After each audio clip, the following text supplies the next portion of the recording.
하나님은 말씀이십니다. 하나님은 말씀으로 선포하시고 말씀으로 성취하시는 분이십니다. 지금 이때 저희들에게 하나님 나라를 선포하여 주십니까?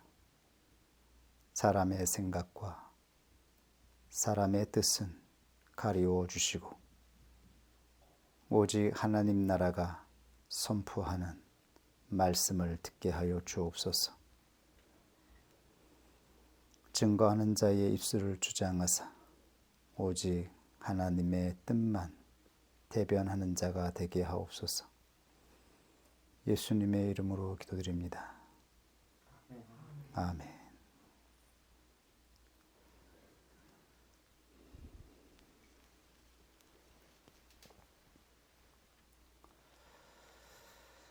하나님 나라는 오직 믿음으로만 들어갑니다. 오직 믿음으로 사람은 의롭다 칭함을 받게 되고 오직 믿음으로 하나님 나라에 들어갈 것입니다. 그런데 믿음에는 하나님이 주시는 믿음과 택함을 입은 자가 받아야 하는 믿음이 있습니다. 하나님은 하나님이 주시는 믿음을 받으라 말씀하십니다. 이 믿음이 아닌 자기 믿음으로는 하나님 나라에 들어갈 수 없습니다. 하나님이 주시는 믿음은 이 땅에 보내신 독생자 예수 그리스도를 통해서 우리에게 주신 예수 그리스도의 믿음입니다. 예수 그리스도가 성취하신 예수 그리스도의 믿음을 받을 때 택함을 입은 자는 하나님 나라에 들어갈 수 있습니다. 우리는 이 믿음을 받는 것으로 하나님 나라에 들어갑니다. 그래서 선물이라고 하는 것이죠. 그러나 선물임에도 불구하고 이 믿음을 받을 때 결단이라고 하는 성격이 나타납니다. 왜 결단해야 하는 것인가요? 이 믿음은 우리가 가지고 있는 우리 자신의 신념, 우리의 뜻, 우리가 생각하는 것과 전혀 다른 것이기 때문입니다. 우리가 가지고 있는 생각과 자기 신념을 내려놓는 결단이 있을 때에 하나님이 주시는 믿음을 받을 수 있기 때문입니다. 그래서 하나님 나라는 우리에게 결단을 요구하는 것입니다. 오늘은 이 결단의 성격에 대해서 조금 더 구체적으로 살펴보도록 하겠습니다. 성경에는 하나님 나라에 들어가는 믿음의 성격에 대해서 증거되어 있습니다. 예수 그리스도는 첫 번째 하나님 나라에 들어가는 믿음은 진지한 성격을 가지고 있다라고 말씀하십니다. 예수님의 말씀입니다. 길 가실 때에 혹이 여짜오되 어디로 가시든지 저는 쫓으리이다. 예수께서 가라사대 여우도 굴이 있고 공중의 새도 집이 있으되 인자는 머리 둘 곳이 없도다 하시고. 누가복음 9장 57절 이하의 말씀입니다. 예수 그리스도는 자신의 길을 쫓겠다라고 하는 제자들을 향하여 이렇게 말씀하셨습니다. 여우도 굴이 있고 공중에 새도 집이 있지만 인자는 머리 둘 곳이 없도다. 나를 따라가는 길은 집도 없고 성공도 없고 어떠한 육신적인 성취도 없는 길이라고 말씀하십니다. 이 길은 우리들에게 진지함을 요구합니다. 우리는 절대로 진지한 자들이 아닙니다. 우리는 편안하게 가볍게 이 인생을 살아가던 자들입니다. 누구보다 평범하게 사람들과 어울리며 살아가던 자들이 아닌가요? 그런데 하나님 나라에 들어가는 이 믿음을 받을 때 아무것도 아무런 조건도 없는 길을 걸어가야 하는 상황에 놓이게 됩니다. 이때 우리는 진지할 수밖에 없는 것이죠. 우리 마음 안에는 결코 가볍지 않은 무겁고 가치 있는 소망이 주어졌는데 이것을 사람들에게 말할 수 있는 입장도 되지 못합니다. 사람들과 동등하게 대면할 수 있는 조건이 없습니다. 이전에는 사람들에게 인정도 받고 물질도 어느 정도 있었고 위치도 있었습니다. 그러나 주님을 따라가는 것은 이 모든 것을 내려놓고 나그네의 여정을 시작하는 것이었습니다. 이 나그네의 여정을 시작할 때에 우리는 결코 웃을 수 없었습니다. 결코 우리의 마음은 가볍지 않았습니다. 하나님 나라로 들어가는 여정이 우리로 하여금 진지하게 만든 것이죠. 우리의 마음을 무겁게 만든 것이죠. 그리고 우리 안에 있는 하나님이 비추어 주신 진리가 우리 안에 넣어 주신 하나님 나라에 대한 소망이 결코 우리를 가벼운 사람으로 나타나게 할 수가 없었던 것입니다. 그래서 조심하고 입을 닫고 말을 아끼고 진지하게 우리 자신을 지켜야 했던 것이죠. 편안하게 사람들과 대화할 수 있는 모든 조건들이 상실되었기 때문입니다. 이것이 하나님이 부르실 때에 이 믿음을 받아들이는 사람들의 진지함입니다. 무엇이 우리를 이러한 여정으로 이끌었을까요? 우리 안에 하나님이 주신 구원 얻는 믿음이 그리고 성령을 통하여 우리 안에서 평안으로 움직이는 이 평안이 이 모든 것을 감당할 수 있도록 하였습니다. 우리는 이러한 것들을 감당할 수 있는 인격적인 존재도 아니었습니다. 그리고 이러한 길을 상상하거나 원하는 자도 아니었었지요. 하나님께서 우리를 하나님 나라로 부르실 때에 이 믿음을 받을 때에 이러한 결단의 성격이 나타난 것입니다.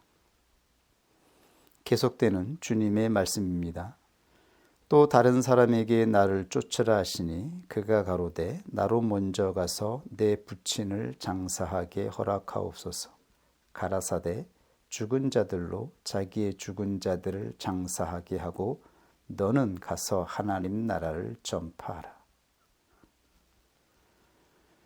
예수님을 따르겠다라고 한 사람이 지금 내 부친을 장사할 시간을 달라고 합니다. 그러나 주님은 이것을 허락하지 않습니다. 죽은 자는 죽은 자들에게 장사하게 하고 너는 가서 하나님 나라를 전파하라 말씀하십니다. 도대체 누가, 아니 어떤 교회에서 이런 말씀을 선포할 수 있을까요? 이 구절에 대한 해석을 찾아보면 이러한 윤리적인 파격에 대하여 사람들은 완화하여서 해석하고 있는 것을 보게 됩니다. 많은 주석가들은 이 본문에 대하여서 지금 당장이 아니라 마땅한 사람의 도리,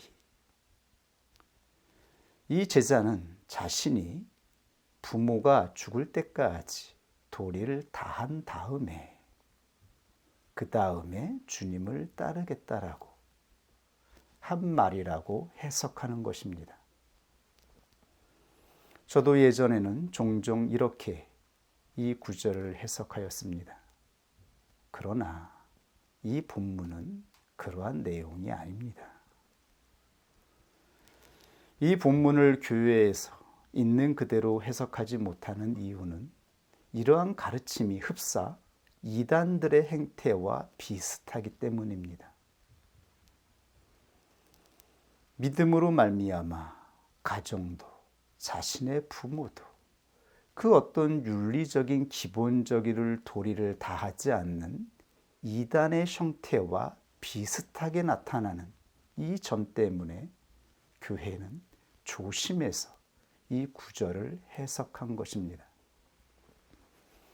그러나 이 구절은 하나님 나라에 들어가는 믿음으로 우리를 영적인 출애굽을 시킬 때의 즉각성을 나타내는 것입니다. 그때에는 설사 우리의 부모님이 돌아가셔서 장사를 치루어야 하는 그러한 상황이라 하더라도 그것을 돌볼 상황이 아니라는 말씀입니다. 기독교의 윤리가 가정을 섬기고 부모를 섬기는 것에 대하여 윤리적인 책임을 다하지 않는다는 의미가 아닙니다. 영적인 출애굽을 할 때에 이 긴박성을 말하고 있는 것입니다. 실제로 그러하지 않습니까? 이스라엘 백성들이 애굽에서 출애굽할 때를 생각해 보십시오. 10번째 하나님의 능력의 표적으로 말미암아 애굽의 모든 장자들이 죽임을 당할 때에 바로 그날 밤에 애굽의 바로 왕은 이스라엘 백성들을 놓아주었습니다. 그 말을 듣자마자 그 밤에 이스라엘 백성들은 모든 짐을 챙겨서 바로 길을 떠났습니다. 그때가 바로 유월절의 시작이었습니다. 그들은 유월절을 지키기에 어린 양을 잡았습니다. 그리고 어린 양의 피를 문 지방에 뿌리고 그 짐승을 잡아 먹을 때에 서서 허리띠를 띠고 신발을 신고 지팡이를 잡고 먹었습니다. 바로 길을 떠나야 하는 긴박한 순간이었기 때문입니다. 언제 애굽의 바로 왕이 마음이 변하여서 이들을 놓아주려고 한 그 마음을 변개할지 모릅니다. 실제로 그러하였습니다. 이스라엘 백성들이 밤을 내달려 길을 떠날 때에 그 다음날 이 소식을 들은 애굽의 바로 왕은 마음이 변하여서 기병들을 이끌고 이스라엘 백성들을 추격하여 잡으려고 하였습니다. 우리가 영적인 출애굽을 할 때에는 어떠하였나요? 우리가 무엇인가를 계획하고 무엇인가 사람의 도리를 다 마무리하고 떠날 수 있는 상황이었나요? 절대 그렇지 않습니다. 하나님 나라로 출발하는 영적인 출애굽은 긴박하게 발생합니다. 언제 어느 순간에 길을 떠나야 할지 모릅니다. 그때 부름을 받은 자는 모든 사람의 기본적인 도리, 윤리적인 책무들, 이 모든 것들을 뒤로하고 하나님께 맡기고 길을 떠나는 것입니다. 우리가 출발한 영적인 출애굽이 바로 그러하였습니다. 우리가 모시던 부모님도 있었으며 가족이 있었습니다. 마땅히 도리를 다해야 하는 장자의 도리도 있었고 아내의 도리도 있었으며 남편의 도리도 있었습니다. 그러나 하나님 나라로 부르시는 이 부름이 이루어질 때에 그 결단은 긴박하고 그 결단은 즉각적인 것입니다. 사람들은 말합니다. 자기가 모든 것들을 다 마무리하고 자기가 해야 하는 모든 가정의 도리를 다하고 그때 예수님을 따르겠다라고 말하는 자들이 있습니다. 그때 하나님께서 부르시는 길을 걸어가겠다고 말하는 자들이 있습니다. 그러나 그렇게 여유롭게 하나님 나라로 이 여정을 출발할 수 있는 것인가요? 하나님께서 이스라엘 백성들을 출애굽할 때에 하나님은 이 출애굽을 위해서 수백 년을 준비하셨습니다. 우주의 법칙을 조절하셨습니다. 이 자연의 모든 역사를 배열하신 다음에 그 다음에 하나님의 역사적인 계획을 따라서 애굽에 사로잡혀 있었던 이스라엘 백성들이 영적인 출애굽을 하게 되었습니다. 이 출애굽은 한 개인에게만 이루어지는 출애굽이 아닙니다. 이것은 역사적인 사건입니다. 하나님의 역사적인 손으로 움직이는 위대한 사건인 것입니다. 이때 참여하지 않는다면 그는 또다시 이러한 기회를 맞이할 수 없을 것입니다. 수백 년, 수천 년의 하나님의 작정하심으로 말미암아 역사가 배열되어서 모든 우주의 법칙이 정확하게 떨어지는 그때에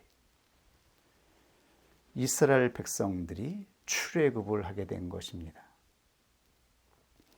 예수님이 이 땅에 오신 것은 어떠한 것입니까? 그냥 어떤 순간에 아무런 계획 없이 예수님이 이 땅에 오신 것인가요? 예수님이 이 땅에 오시기 위해서 수천 년 전부터 하나님은 작정하셨고 예언하셨습니다. 이 땅의 수많은 역사가 이때를 준비하였습니다. 그때가 되었을 때에 비로소 하나님의 아들, 독생자 예수 그리스도가 육신을 입고 이 땅에 오신 것입니다. 그리고 또다시 30년을 기다렸습니다. 예수 그리스도가 장성하여 하나님의 아들로 이 땅에 선포되기까지 30년을 기다리신 다음 예수님은 단 3년의 순간, 단 3년을 사역하셨습니다. 이 3년은 인간의 역사에서 한 점에 불과한 시간입니다. 이때 그리스도가 제자들을 부르실 때에 제자들은 그들이 하던 모든 것들을 중단하고 즉각적으로 예수님을 따랐던 것입니다. 예수님은 한순간의 사역을 위해서 이 땅에 오셨고 그때 부름을 받은 자들은 예수 그리스도의 제자가 되어 하나님 나라에 들어가며 하나님 나라를 전파하는 자로 택함을 입는 것입니다. 이러한 순간에 언제 자기의 모든 도리를 다하고 자기의 일을 마치고 세상 사람들의 모든 덕을 맞추어서 일을 마친 다음에 예수님을 따르겠습니까? 우리에게 다가온 영적인 출애굽도 그와 같은 것입니다. 여러분들에게 하나님 나라는 서울역에 도착한 기차와 같다라고 말씀을 드렸죠. 기차는 정해진 시간에 법칙에 따라서 왔다가 출발하는 것입니다. 한 사람을 기다려 주지 않습니다. 기차는 한 사람을 위해 예비되어 있는 것이 아닙니다. 그 한 사람이 기차에 타기 위해서 얼마나 많은 역사들이 배열되고 얼마나 많은 관계성들이 하나님의 작정에 의하여서 준비되어지고 하나님이 필요하신 수단들을 그때에 맞추기 위해서 얼마나 무수한 하나님의 계획과 순리가 있었는지를 상상해 보십시오. 그 순간에, 긴박한 순간에 출발하지 아니하면 다시는 이러한 기회가 찾아오지 않는 것입니다. 이렇게 하나님의 나라가 우리에게 증거되었고 우리에게 하나님은 구원 얻는 믿음을 선물로 주셨습니다. 우리는 이 믿음을 받기 위해 결단해야 했습니다. 이 결단은 단순히 우리 자신의 의지가 아니라 하나님의 주권적인 의지로 하나님의 주권적인 역사로 마련하신 그 인생의 한복판에서 이루어진 것이었습니다. 선물로 주어진 것이었습니다. 우리가 해결해야 하는 모든 인생의 세력들을 우리가 가지고 있었던 모든 관계성들을 하나님께서 하나님의 능력으로 그 모든 것들을 끊으시고 시작할 수 있도록 하여 주신 것입니다. 그러나 이때 우리는 진지할 수밖에 없었습니다. 우리는 이러한 환경, 이러한 삶, 이러한 여정을 감당할 수 있는 존재도, 인격도, 그리고 이러한 삶을 상상했던 자들도 아니었기 때문입니다. 오직 하나님이 주시는 믿음으로 성령의 평안 가운데에서 하나님이 주시는 그 믿음으로 말미암아 담대하게 길을 떠날 수가 있었던 것이죠. 지금 다시 이러한 상황이 생긴다면 우리가 길을 떠날 수 있을까요? 그럴 수 있겠습니까? 주님은 계속해서 말씀하셨습니다. 또 다른 사람이 가로되 주여 내가 주를 쫓겠나이다마는 나로 먼저 내 가족과 작별케 허락하소서. 예수께서 이르시되 손에 쟁기를 잡고 뒤를 돌아보는 자는 하나님 나라에 합당치 아니하니라 하시니라. 나의 가족과 작별하는 시간도 허락되지 않는 순간입니다. 우리에게 다가온 영적인 출애굽은 한밤중에 일어나는 것과 같이 갑자기 발생하는 급박한 상황입니다.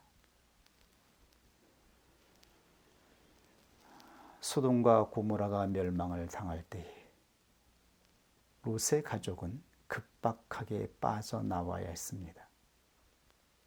소돔과 고모라 안에는 롯의 모든 전 재산, 그리고 그의 종들, 그의 무수한 가축들이 있었습니다. 그리고 결혼이 예정된 사위들도 있었습니다. 그들에게 급박하게 이 사실을 말했지만 참여하지 않았습니다. 그래서 롯과 아내 두 딸만이 겨우 강권적인 천사의 손에 이끌려 빠져나왔습니다. 그러나 롯의 처는 뒤를 돌아보았지요. 자신들이 평생을 통해 일구었던 그 수많은 관계성들, 자신의 물질, 사람, 사위, 이 모든 관계성들을 끊어내지 못하고 미련을 갖고 뒤를 돌아보았을 때에 롯의 처는 영적인 출애굽에 참여할 수가 없었습니다. 이것은 바로 우리의 실존이며 영적 출애굽의 실존입니다. 그 누구도 뒤를 돌아보는 자, 그 순간에 뒤를 돌아보며 육신적인 관계성에 미련을 갖고 놓지 못하는 자들은 이 영적 출애굽에 참여할 수 없다라는 것을 말씀하고 있습니다. 구약의 이스라엘 백성들이 애굽에서 출애굽하던 사건, 이것이 하나의 이야기인가요? 설화인가요? 신화입니까? 그것은 역사적인 사건이었으며 그들에게는 실제의 실존이었습니다. 예수님이 제자들을 불렀을 때에 이것이 하나의 신화입니까? 이야기인가요? 그렇지 않습니다. 하나님이 우리를 하나님 나라로 부르셨을 때에 이것이 하나의 상상인가요? 이것은 실존입니다. 모든 하나님의 택함을 입은 자들이 하나님 나라를 향하여 출발할 때에 똑같은 상황에 직면하게 되는 것입니다. 우리는 동일한 상황 속에서, 동일한 실존 속에서 그 긴박한 순간에 하나님의 은혜로 말미암아 주권적으로 결단하였던 것입니다. 우리의 실력이 아니라, 단순히 우리의 의지가 아니라 하나님이 움직이시는 그 역사적인 환경 속에 우리는 발걸음을 내디딘 것입니다.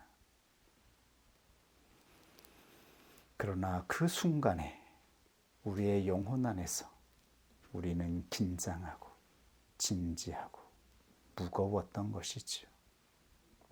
그러한 상황을 설명하고 있는 것입니다. 그런데 이제 와서, 지금에 와서 뒤를 돌아보는 자가 있습니까? 애굽을 그리워하며 아쉬워하는 그러한 마음이 있습니까?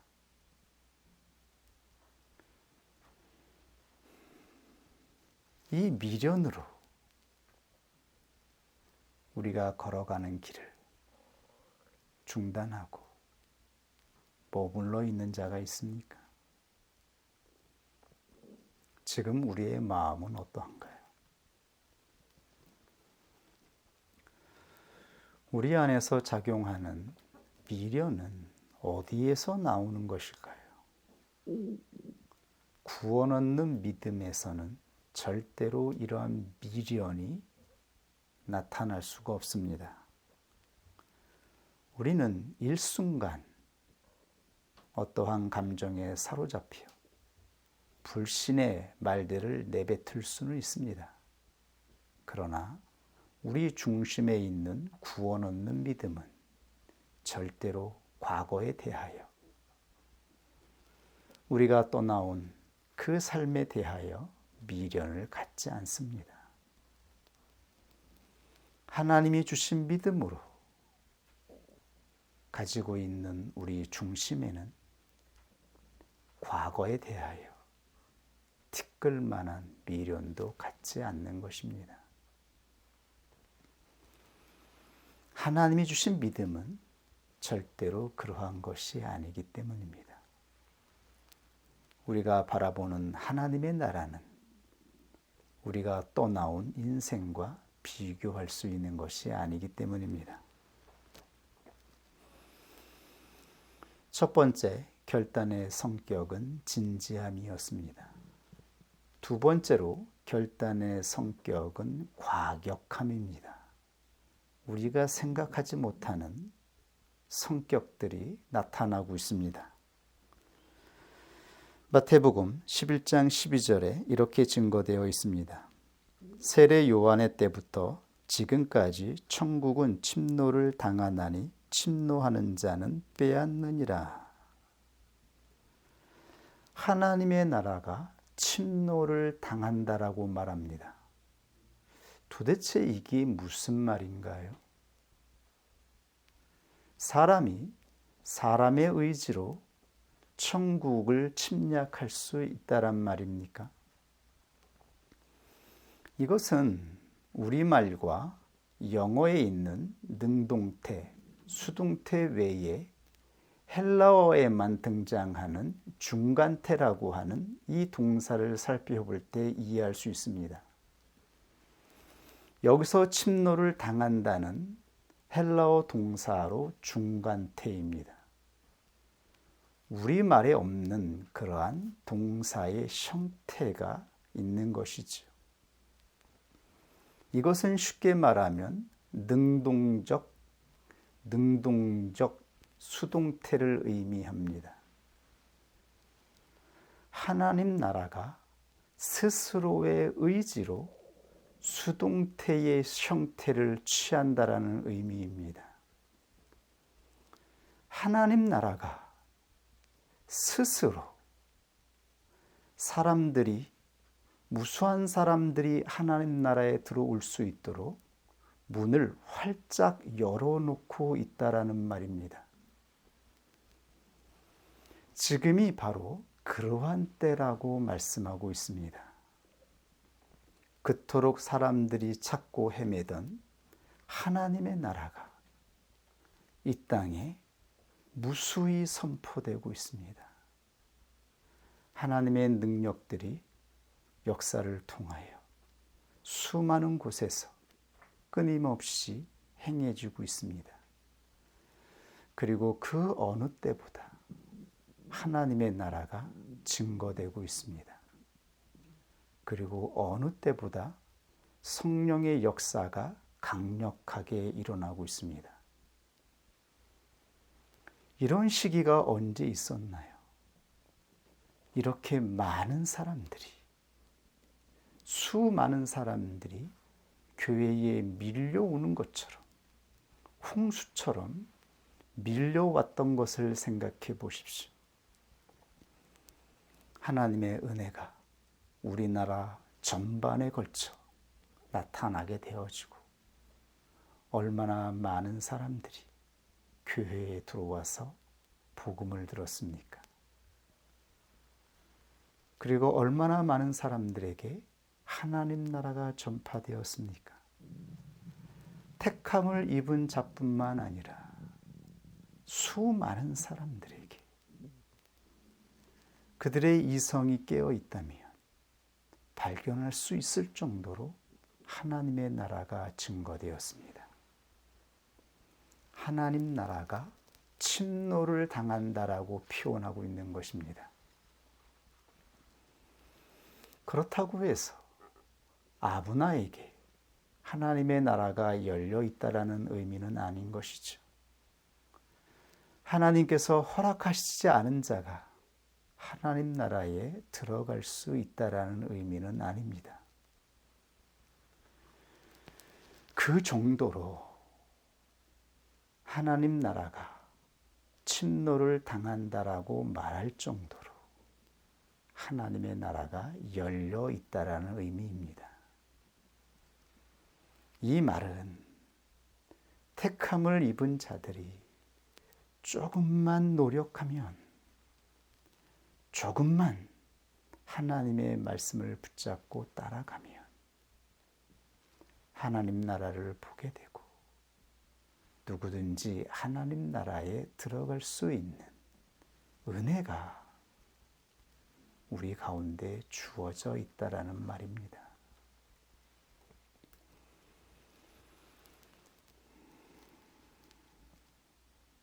이것을 말씀하고 있습니다.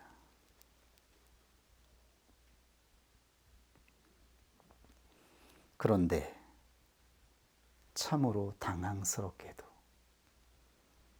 하나님 나라가 급진적인 성격을 가지고 있다라고 말합니다. 세례 요한이 선포한 침노는 헬라어로 비아조입니다. 비아조는 폭력을 가하다, 무력을 행사하다, 강요하다, 강제하다라는 의미입니다. 하나님의 나라가 폭력적인 형태로 나타난다라고 말합니다. 하나님의 놀라운 은혜로 하나님의 전적인 은혜로 주어지는 이 놀라운 복된 소식이 어떻게 폭력적인 성격을 가질 수 있을까요? 우리는 너무나 조용하고 세상에서조차 부드러운 성격을 가진 사람이라고 나름대로 온화한 성격의 성품이라고 불려졌습니다. 그런데 하나님 나라에 들어가는 이 길 가운데에서 우리가 보게 되는 이 폭력적인 상태, 형태는 무엇인가요? 왜 폭력이 가해지고 강제가 이루어지고 강요가 이루어지는 것일까요? 실제로도 그러하지 않았나요? 이스라엘 백성들이 애굽에서 출애굽할 때 평화롭게 출애굽을 한 것인가요? 애굽의 군대와 전투해야 했습니다. 죽느냐 죽이느냐 진지한 싸움이 발생했습니다. 뿐만 아니라 광야에서 끊임없이 하나님과 충돌했습니다. 영적인 출애굽을 할 때에는 하나님께서 우리를 붙잡고 있는 세력, 애굽의 세력을 치시느라 폭력을 경험했습니다. 우리를 붙잡고 있었던, 우리의 영혼을 사로잡고 있었던 이 세상의 모든 권세 있는 것들을 치는 놀라운 파괴를 경험했습니다. 광야에서는 우리의 본성이 하나님과 충돌하고 하나님의 말씀과 대립합니다. 그러므로 폭력이 발생합니다. 이때 우리는 하나님에 대해서, 하나님의 부르심에 대하여 갈등하게 되죠. 하나님의 인격에 대하여 의심하게 됩니다. 우리를 부르신 하나님의 인격이 폭력적인 것인가요? 우리를 불러서 걸어가게 하신 이 여정이 폭력적인 것인가요? 그러나 실존에서 우리는 이러한 과격함을 발견하게 됩니다. 너무나 놀라고 너무나 혼란스러워하죠. 전혀 자기 자신에게서 발견하지 못했던 그러한 모습도 보게 됩니다. 그러나 이 모든 것이 성경에 증거되어 있습니다. 하나님의 나라는 침노, 비아조, 즉 폭력, 강제, 강요의 성격으로 증거되고 있습니다.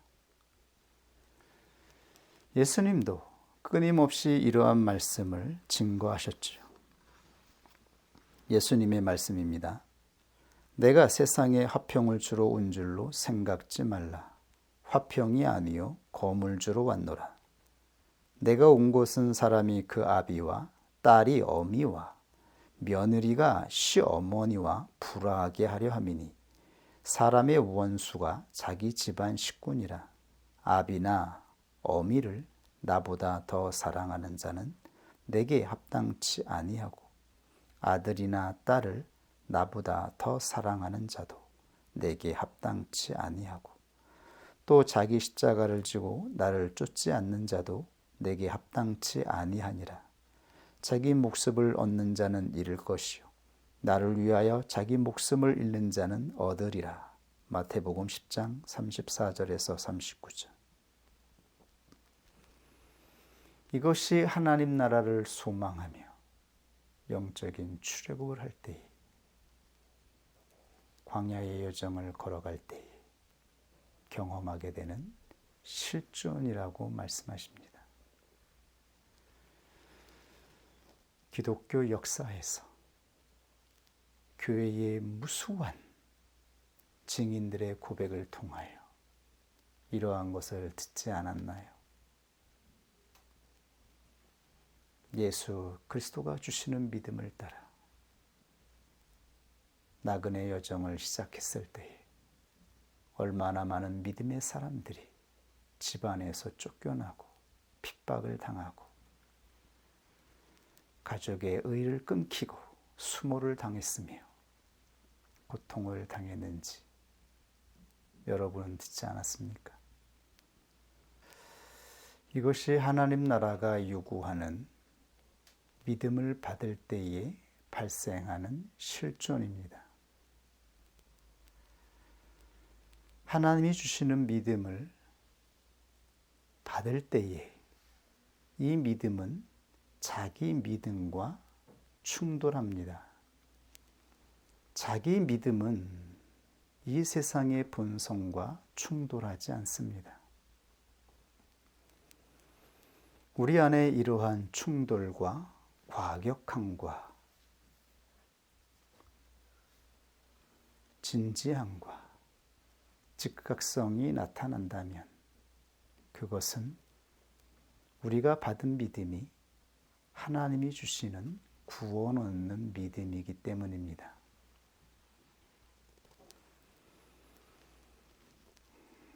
이때 우리는 자기 믿음, 즉 이 세상과 연합하는 자기 믿음, 자기의 신념을 부인해야 하는 것입니다. 그래서 충돌하는 것입니다. 세상의 윤리와 충돌하고 세상의 덕과 충돌하고 세상의 관습과 충돌하는 것이죠. 싸움과 갈등, 전투와 같은 치열한 상황이 발생하였던 것입니다. 이 모든 것은 성경에 그대로 구약에서 모형으로 예수님이 이 땅에 오셨을 때의 실존으로 그대로 증거된 내용들입니다. 그리고 이것이 예수님의 길을 따라갔던 사도들의 실존이었습니다. 우리가 상상으로 생각했을 때 이 실존이 가늠되지 않았을 뿐인 것이죠.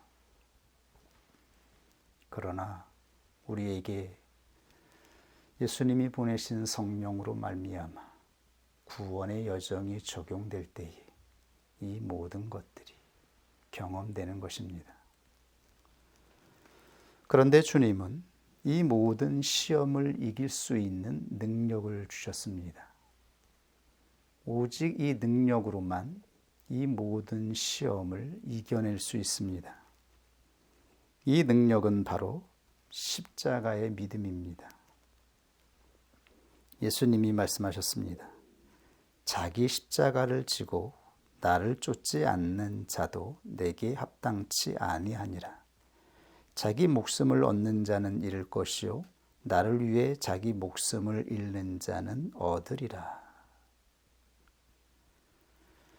이것이 하나님 나라에 들어가는 유일한 능력. 이것이 우리가 구원을 성취하는 능력입니다. 십자가의 믿음으로만 이 모든 싸움에서 능히 이겨 하나님 나라에 들어가게 됩니다. 자기 십자가는 자기 목숨을 부인하는 것입니다. 여기서 자기 목숨이 무엇인가요? 우리가 감당하는 남편의 영혼, 즉 남편의 인생, 우리가 수고하여 애쓰는 자녀의 영혼, 자녀의 인생, 형제들의 인생이 우리의 목숨입니까? 이것은 우리의 목숨, 자기 십자가가 아니라 서로 짊어져야 하는 짐이라고 말씀하였습니다. 성도들 간에도 서로의 짐을 짊어지라고 말씀하였습니다. 나의 짐이 아니라 이웃의 짐을 지고 남편의 인생의 짐을 져주고 형제의 영혼을 위해 짐을 져주는 것은 상급이 있습니다. 사도 바울은 하나님께 부름을 받아 수고하고 애써서 교회를 섬겼을 때에 교회가 그의 자랑이 되고 면류관이 되었습니다. 이것은 자기 십자가가 아닙니다. 우리는 남의 십자가를 질 수 없습니다. 각자가 자기 십자가를 지는 것입니다.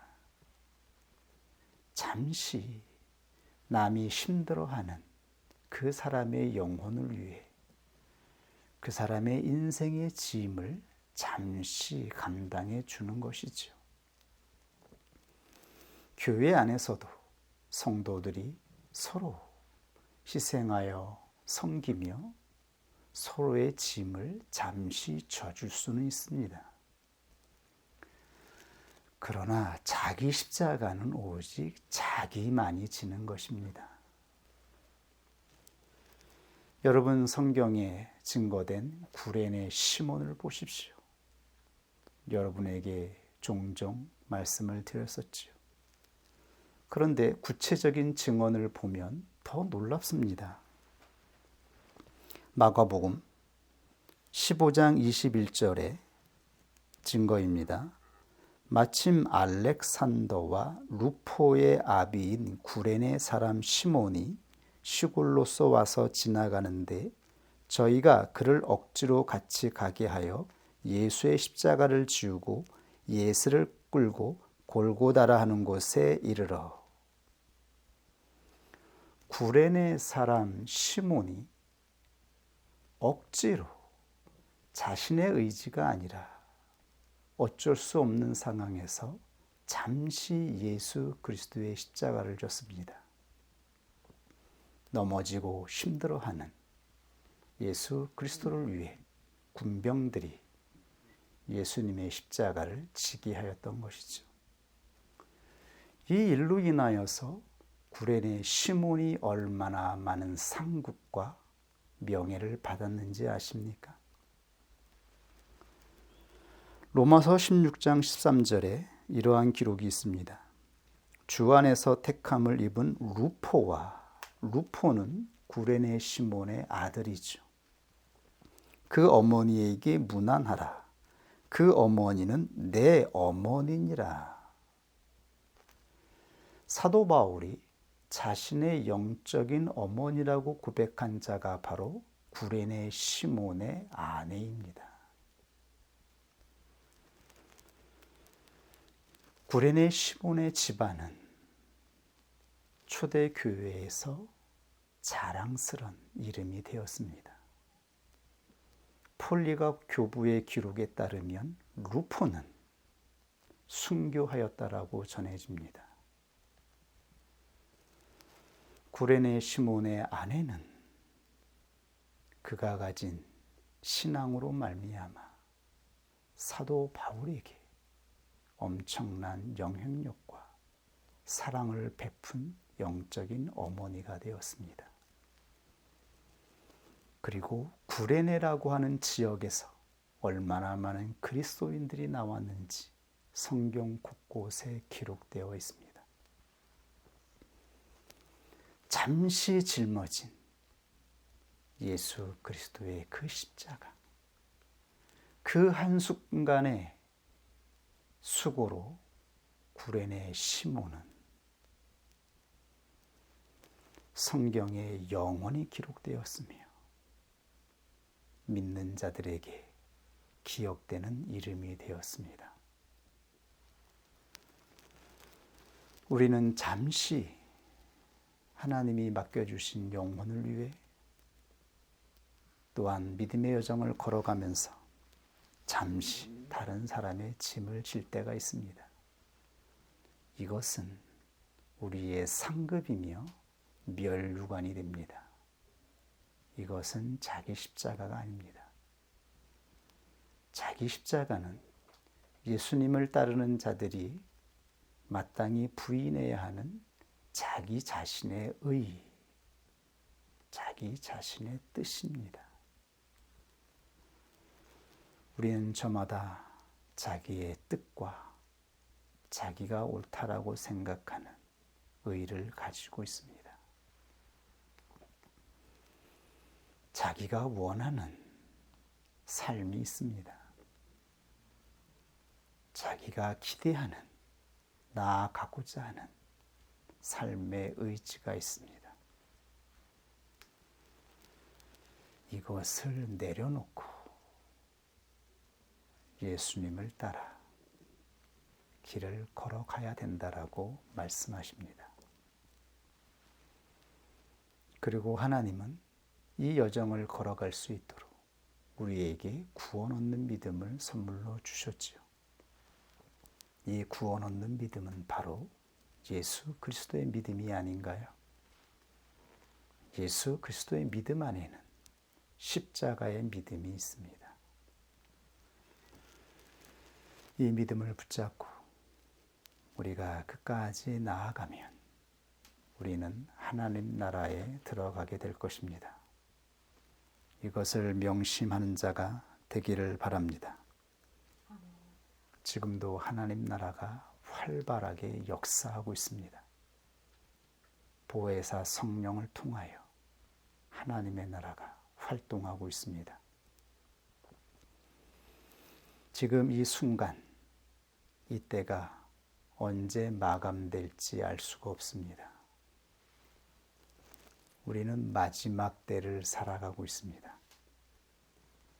하나님 나라의 문이 언제까지 열려 있을지 그 누구도 알 수 없습니다. 우리나라의 형편을 보면 이제 이 문이 닫히는 때가 다가오고 있다는 것을 짐작할 수 있을 뿐입니다. 그토록 활짝 열려 있던 하나님의 나라가 이제 거의 닫히고 있습니다. 더 이상 이전처럼 성령의 역사가 나타나지 않고 있습니다. 더 이상 많은 사람들이 부름을 받지 않고 있습니다. 우리는 마지막 때를 살아가는 자임을 명심하여서 끝까지 믿음으로 인내하는 자가 되기를 원합니다. 같이 하나님 말씀 앞에 기도하겠습니다.